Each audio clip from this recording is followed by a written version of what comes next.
Good morning dear student. आज आपके +1 political science का 9th लेसन की क्लास शुरू की जा रही है। 8 लेसन आपके पहले कराए जा चुके हैं, तो उसी क्रम को आगे बढ़ाते हुए आपका 9th लेसन स्टार्ट करते हैं, जिसका नाम है शांति। तो शांति जैसे बाकी लेसनों में भी बताया यार, इस तरीके से कि लेसन के नाम से ही 50% आपको आइडिया दिमाग में आने लग जाते हैं कि भाई इस लेसन में किस चीज़ का जिक्र किया गया है। तो जैसे नाम है शांति, तो शांति का है कि इसमें पूरे विश्व का जिक्र किया गया है कि विश्व में शांति कैसे स्थापित की जा सकती है, किन किन कारणों से समाधान किए जाते हैं। अगर किसी के मुद्दे मान लीजिए झगड़े हो जाते हैं तो किस तरीके से शांति स्थापित की जा सकती है। या फिर मान लीजिए आपको अगर भविष्य में शांति खतरा है कि भाई आप अहिंसावादी हो सकता है, युद्ध वगैरह हो सकते हैं, तो आप उस चीज़ को कैसे कम कर सकते हैं कि या कि युद्ध वगैरह ना हो। तो इसी चीज़ को आगे बढ़ाते हुए शांति का अर्थ क्या है। शांति का अर्थ से है कि सामान्य रूप से जो युद्ध न होने की स्थिति से लिया जाता है। भाई जिस घटना में जिस किसी भी कारण से युद्ध ना हो तो वहाँ शांति होती है। युद्ध अगर हो जाता है तो वो शांति भंग हो जाती है। तो परंतु राजनीतिक विज्ञान में जो शांति का शब्द का प्रयोग है वो राज्यों के देशों के बीच आपसी सहयोग के लिए किया जाता है, अर्थात कि सभी राष्ट्रों द्वारा अंतर्राष्ट्र का सहयोग, स्वभाव तथा सहनशील अपनाने की प्रक्रिया शांति कहलाती है कि किसी एक दूसरे राष्ट्र या किसी के प्रति कट्टरवाद की भावना न हो और एक दूसरे का सहयोग करते रहें। अब आ जाता है कि भाई शांति के तत्व कौन कौन से हैं। कि तत्व का कहने का मतलब अगर ये चीज़ें आप अपनाते रहोगे तो कभी शांति भंग होगी नहीं। कहने का मतलब कि कभी युद्ध होगा ही नहीं। कौन कौन सी अब पॉइंट हैं। तो पहला पॉइंट है अहिंसा। अहिंसा किसे कहते हैं कि जो लड़ाई झगड़े का बिल्कुल ही प्रभाव न रखें या फिर उसकी बिल्कुल ही लड़ाई झगड़े में रुचि ना रहें। शांति स्वभाव से जो भी कोई अगर झगड़ा होता है या कोई कह सकते ईर्ष्या भावना होती है उसको ख़त्म किया जा सकता है या सुलझाया जा सकता है। दूसरा आ जाता है विश्वास। एक दूसरे राष्ट्र पर कह सकते हो या फिर एक दूसरे पार्टी पर, राजनीति में आप कह सकते हो कि जो विश्वास होता है एक दूसरे लोगों के ऊपर, अगर किसी दूसरे व्यक्ति के ऊपर विश्वास रहेगा तो कभी भी शांति भंग नहीं हो सकती। कह सकते हो कि अगर विश्वास एक दूसरे पर करते रहेंगे, कोई विश्वासघात नहीं करेगा, तो विश्व शांति कह सकते हो हमेशा बनी रहेगी। ये शांति का था।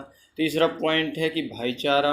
अगर एक दूसरे से मेल मिलाप या कह सकते हो कि एक दूसरे राष्ट्र में एक दूसरे विदेश मंत्री, प्रधानमंत्री आते जाते रहेंगे, इस तरीके से अगर उनमें भाईचारा बना रहेगा तो भी किसी दूसरे राष्ट्र के ऊपर भी कोई हमला वगैरह नहीं हो सकता। और अगर एक देश की पार्टी के अंदर की बात ली जाए तो वहाँ पर भी कोई ईर्ष्या भावना नहीं होती है और पूरे देश में कह सकते हो लोकतंत्र हो या किसी कोई भी साम्यवादी शासन हो, आसानी से और शांति प्रिय चलता रहेगा। दूसरा नेक्स्ट पॉइंट है कि कल्याण। कल्याण वगैरह में आप कह सकते हो कि कल्याण में आता है कि जब अगर कोई लोगों के भूखमरी वगैरह ज़्यादा रहेगी, बेरोजगारी ज़्यादा रहेगी, तो उस देश में शांति स्थापित हो पाना बहुत ही मुश्किल है। क्योंकि वहाँ पर जो गरीब हैं, बेरोजगार लोग हैं, वो अपने जीवन चलाने के लिए या फिर कह सकते हो कि अपने चीज़ों की ज़रूरतों को पूरा करने के लिए या तो लूट खसोट की जाती है, मर्डर वगैरह किए जाते हैं, या किसी दूसरे अगर राजनीतिक पार्टी के भी कोई लोगों को भड़का दिया जाता है, प्रदर्शन वगैरह कराया जाता है। तो पहले इन देशों को मिलकर जो इस तरह की समस्याएं हैं, भूखमरी हैं, जो बेरोजगारी है या आदि जो कुपोषण वाली समस्या हैं, इनको समस्याओं को दूर करना होगा, तभी आप शांति स्थापित कर सकते हो। तो ये तो थे शांति के तत्व 4। अब आ जाता है कि अंतर्राष्ट्रीय शांति स्थापित करने के प्रमुख उपाय। ये एक देश में आप कह सकते हो, ये आ जाता है अंतर्राष्ट्रीय मतलब कि पूरे विश्व में दूसरे देशों के साथ किस तरीके से क्या किया जाए। तो उसमें पहला पॉइंट है कि शक्ति संतुलन का।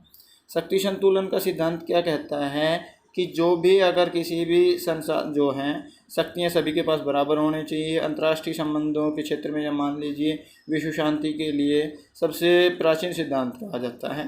और इसमें क्या होता है कि हथियार वगैरह किसी के पास ये नहीं कि भाई किसी निशस्त्रीकरण का आपने आया था आपके पॉइंट कि निशस्त्रीकरण क्या होता है। निशस्त्रीकरण में यही होता है कि जो मानव जाति के लिए हानिकारक युद्ध सामग्री हैं उनको नष्ट कर देना ही निशस्त्रीकरण कहलाता है।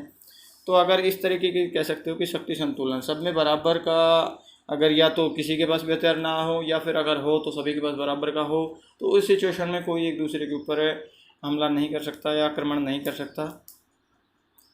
उस सिचुएशन में भी अंतर्राष्ट्रीय शांति स्थापित रह सकती है। एक दूसरा आ जाता है कि भाई सामूहिक सुरक्षा का।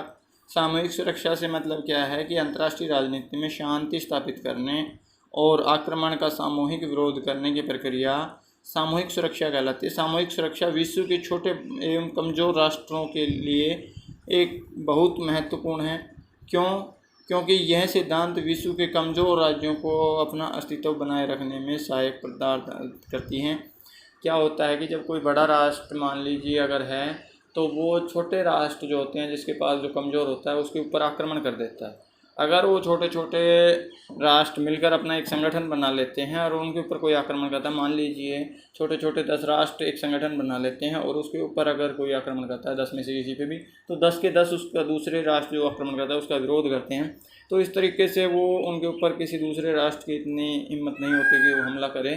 तो इस प्रकार से वो अपने अस्तित्व को बनाए रख सकते हैं सामूहिक सुरक्षा के द्वारा एक संगठन बनाकर।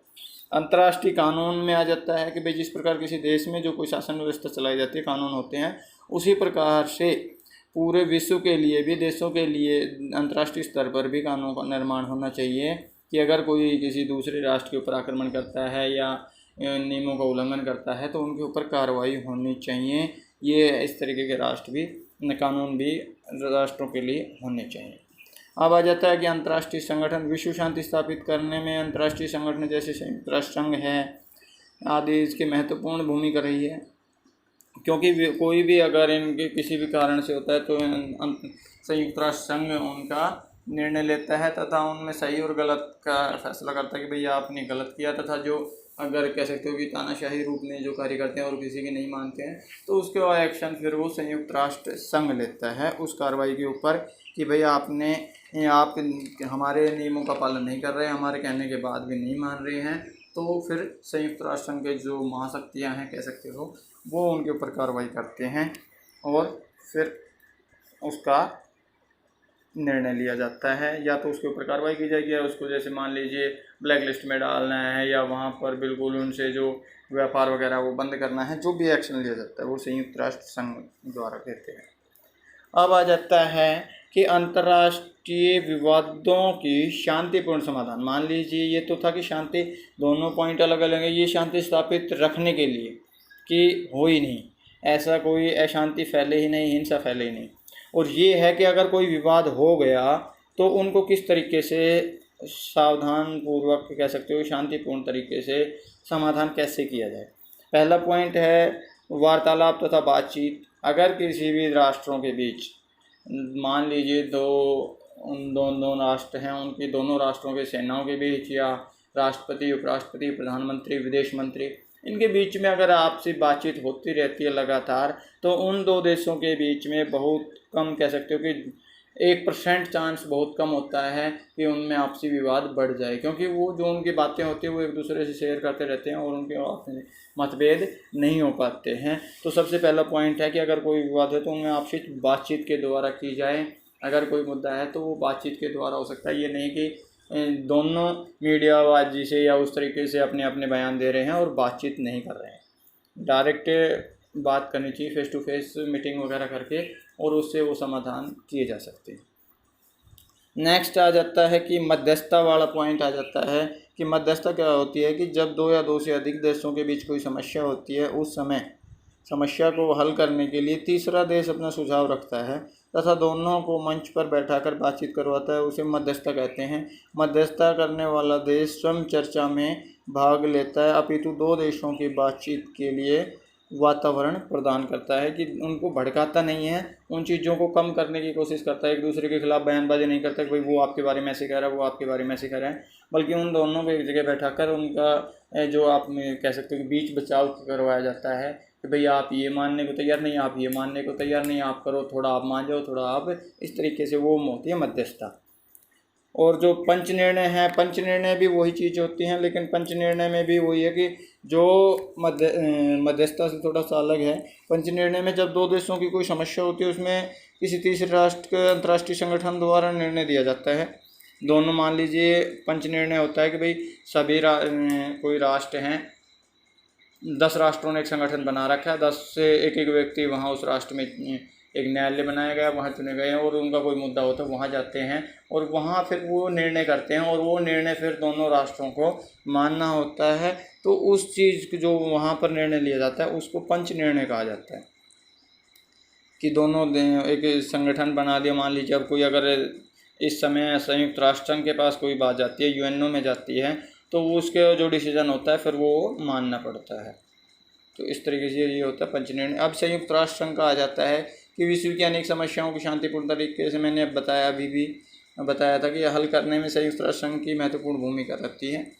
और संयुक्त राष्ट्र संघ ने कांगो, चेक गणराज्य, साइप्रस और इजराइल आदि जो समस्याएं हैं उनको सुलझाया है और शांतिप्रिय तरीके से सुलझाया है। अतः संयुक्त राष्ट्र संघ भी अंतर्राष्ट्रीय विवादों में शांतिपूर्ण समाधान करने का एक साधन है।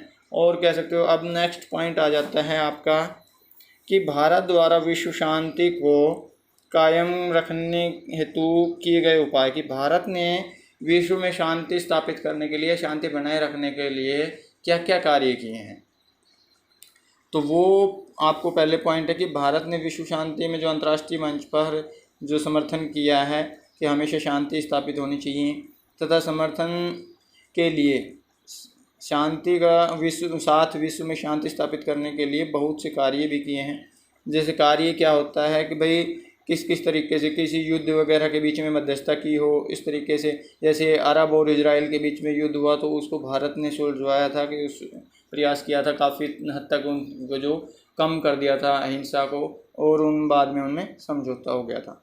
इसी के आगे जैसे भारत ने एक और भी किया था कि शीत युद्ध से अलग रहने की नीति। जब आपने ये +2 में है आपके आएगा शीत युद्ध का दौर, तो उस समय सेकेंड वर्ल्ड वार के बाद पूरा विश्व लगभग 2 हिस्सों में बटा हुआ था, एक दूसरे बयानबाजी कर रहे थे, मिसाइलों का आविष्कार कर रहे, परीक्षण कर रहे थे बार बार। तो उस समय भी भारत ने किसी भी गुट में शामिल नहीं होकर गुटनिरपेक्षता को अपनाया था।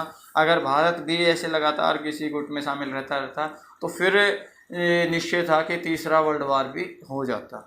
लेकिन भारत ने गुटनिरपेक्षता अपनाई, किसी भी गुट में शामिल नहीं होकर तीसरा एक अलग से रहने का निर्णय किया। उस समय उन गुटों में कहीं ना कहीं दूसरे जो राष्ट्र अलग हुए वो भी गुटनिरपेक्षता की नीति पर आ गए, और इस तरीके से भारत में अब फिलहाल 122 देश से गुटनिरपेक्षता के लगभग उसमें शामिल है। तो ये भारत ने जैसे और भी किए हैं, जो भारत का अपना है कि भाई गुटनिरपेक्षता का आपका हो चुका है। भारत ने जैसे नाटो सीटो या वार्सा पैक्ट वगैरह के जो भी गठबंधन है, संगठन है, इनका विरोध किया है कि भाई इस तरीके के संगठन नहीं होने चाहिए, ये हिंसा को बढ़ावा देते हैं। तो इसी तरीके से भारत भी किसी भी संगठन का सदस्य कह सकते कि नहीं है। भारत ने हमेशा ही यह प्रयास किया है कि विश्व में जहाँ कहीं भी युद्ध की आशंका है उसको ख़त्म किया जाए तथा वहाँ शांति स्थापित की जाए। अब आ जाता है कि नेक्स्ट आपका थोड़ा सा इसमें छोटे छोटे पॉइंट रह गए हैं कि भाई विश्व शांति या स्थापना के लिए राष्ट्रों को कौन कौन सी नीति अपनानी चाहिए।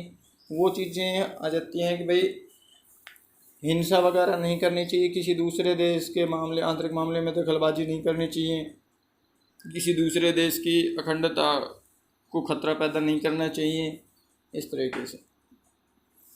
तो इस तरीके से ये लेसन में लगभग यही पॉइंट थे आपके संयुक्त राष्ट्र संघ के, और इसके की स्थापना आपने बताया कि भाई कब हुई, कैसे हुई। संयुक्त राष्ट्र संघ की स्थापना 1945 में हुई थी, 24 अक्टूबर 1945 को, और इसका पूरे मानव जाति के लिए, विकास के लिए कार्य करना तथा विश्व में शांति स्थापित करने के लिए ही गठन किया गया था। आपका ये लेसन लगभग कह सकते हो कि कंप्लीट हैं। तो अब इसके नोट्स डाल दिए जाएंगे, उसके बाद आपको इसके रोज़ाना रिटर्न वर्क करते रहें और लेसन की भी रीडिंग कंटिन्यू करते रहें। धन्यवाद।